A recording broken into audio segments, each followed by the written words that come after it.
प्रेमियों का अधिकार होता है अपने प्रियतम से वो कुछ भी बोल सकते हैं। गोपियों का अधिकार है गोविंद से छलिया कहें, निष्ठुर कहें, कपटी कहें, कुछ भी कह सकती है, क्योंकि गोपियों की गालियां प्रेम में पगी होती हैं। अब प्रेम में पगी गाली भी बड़ी प्यारी लगती है। ठाकुर जी को ब्रजवासियों की गाली बड़ी पसंद है और ब्रजवासी आज तक गाली देते हैं, सीधे मुंह बात नहीं करते, क्योंकि राधा रानी की कृपा के बल पर भगवान को भी उल्टा सीधा बोल जाते हैं। किसी ने कहा ब्रजवासियों बड़ा अभिमान है तुम्हें, किस बात का है? बोले हम राधे जू के बल अभिमानी, टेढ़े रहे मोहन रसिया सो, बोलत अटपटी वाणी, हम बोलत अटपटी वाणी, हम राधे जू के बल अभिमानी। हम किशोरी जी की कृपा के अभिमान में रहते हैं।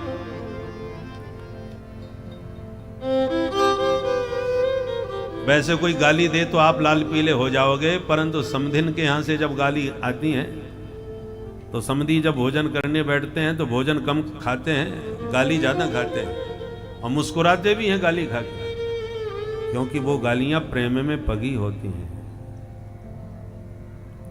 गोपियां गाली देती हैं तो गोविंद सुन के गदगद होते हैं, और शिशुपाल ने गाली दी तब 1 मिनट में खोपड़ी उड़ा दी उसकी। तो गाली गाली में अंतर होता है। तो गोपियां कह रही हैं नखल गोपिका नंदना, तुम यशोदा के बेटा नहीं हो सकते, क्योंकि यशोदा के हृदय से तुम जैसा निष्ठुर कभी पैदा हो ही नहीं सकता।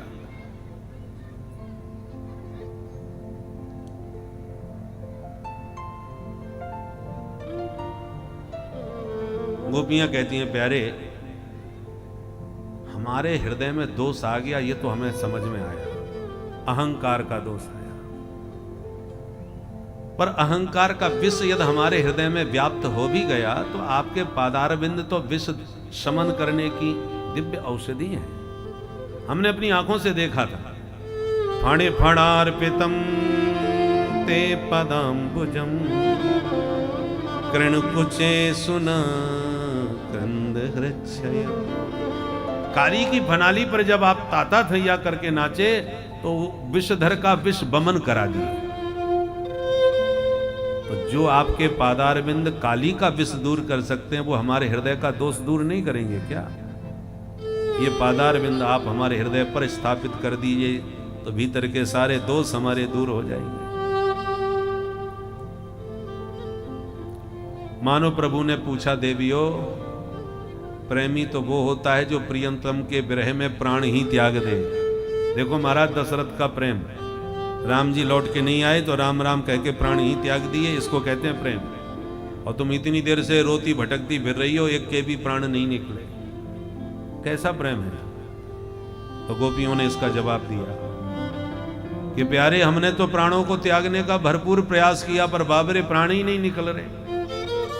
कारण क्या है? कारण यह है कि हमने अमृत पी लिया है। अमृत पीने के बाद आपके प्राण चाहते हुए भी नहीं निकलेंगे। उसने हमको अमर कर दिया। कौन सा अमृत पिया तुमने भाई? तब कथामृतम तप्त जीवनम कविभिरीडितम कल्मषापहम्।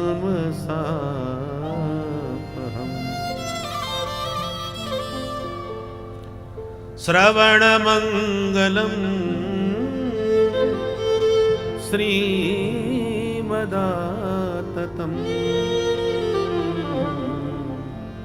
भुवि गृह्णन्ति ते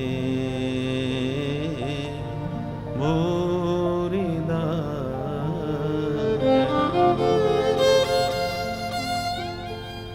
तब कथामृतम, हे गोविंद, हमने आपकी कथा सुधा का पान किया है। आपका कथामृत कैसा है? तप्त जीवनम, तप्तानाम जीवनम। कोई व्यक्ति कितना भी संताप में संतप्त हो रहा हो संसार में, और जब अनुराग पूर्वक आपकी कथा को सुनने लगता है तो उसके सारे संताप समन हो जाते हैं, सारा ताप उसका मिट जाता है। तपे हुए प्राणियों को नव जीवन, नव शक्ति, नव चेतना प्रदान करने वाला आपका कथामृत है। और ये हम नहीं कह रही, कवि भी ईडितम, कवि भी ईडितम, बड़े बड़े कवियों ने, विद्वानों ने आपके कथामृत की भूरी भूरी महिमा गाई है। हरि सर्वत्र गीयते, शास्त्रों में बड़े बड़े सिद्ध संतों ने आपकी कीर्ति का गान किया है, क्योंकि आपका कथामृत कल्मषापहम्, सुनने वाले श्रोता के सारे कल्मशों को धो डालता है। कल्मश माने कालिमा। जीव के चित्त में जो गंदगी भरी है, हृदय में, अंतःकरण में जो मलिनता है, वो माधव की मधुर कथा सुनते ही मिट जाती है, सारे कल्मश साफ हो जाते हैं। जैसे सोने में मिलावट है तो आग में तपा दो, तपते ही प्योर हो जाता है, सारी मिलावट उसकी दूर हो जाती है, शुद्ध सोना चमकने लगता है। ऐसी जीव के चित्त में भी तमाम संसार की वासनाएं चिपकी पड़ी हैं, इससे चित्त मलिन हो गया है, गंदा हो गया है। और भगवान की जब हम प्रेम पूर्वक कथा सुनते हैं तो सुनते सुनते हृदय द्रवित होने लगता है, नेत्रों से प्रेमाश्रु छलकने लगते हैं, शरीर रोमांचित होने लगता है, तो समझ लो चित्त पिघल रहा है। और जब सजल नेत्र होकर के चित्त पिघलता है तो नेत्र के अश्रुओं के द्वारा जितने भी कल्मश भीतर के हैं सब बह जाते हैं। कल्मषापहम्, चित्त एकदम शुद्ध होता है। चित्तम चिद विजानीयात् तकार रहतो यदि, चित्त में दोता है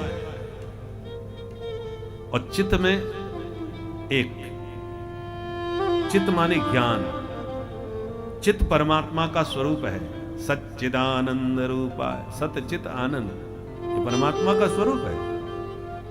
हमारे भीतर चित्त है और यदि जब हम तन्मय होकर के प्रभु का चिंतन करते हैं, प्रभु का स्मरण करते हैं, तो स्मरण की तीव्रता जितनी होती है उतने में उस चिंतन से एक तकार का लोप हो जाता है।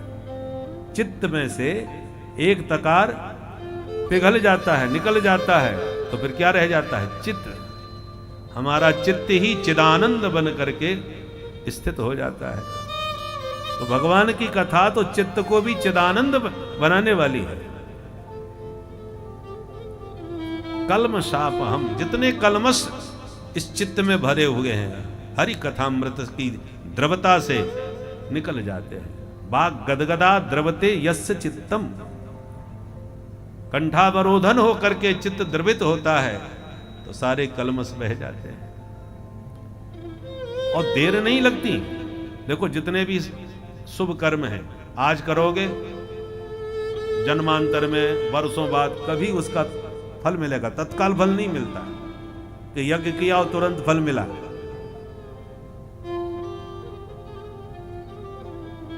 परंतु भगवान की कथा तत्काल फल देने वाली है।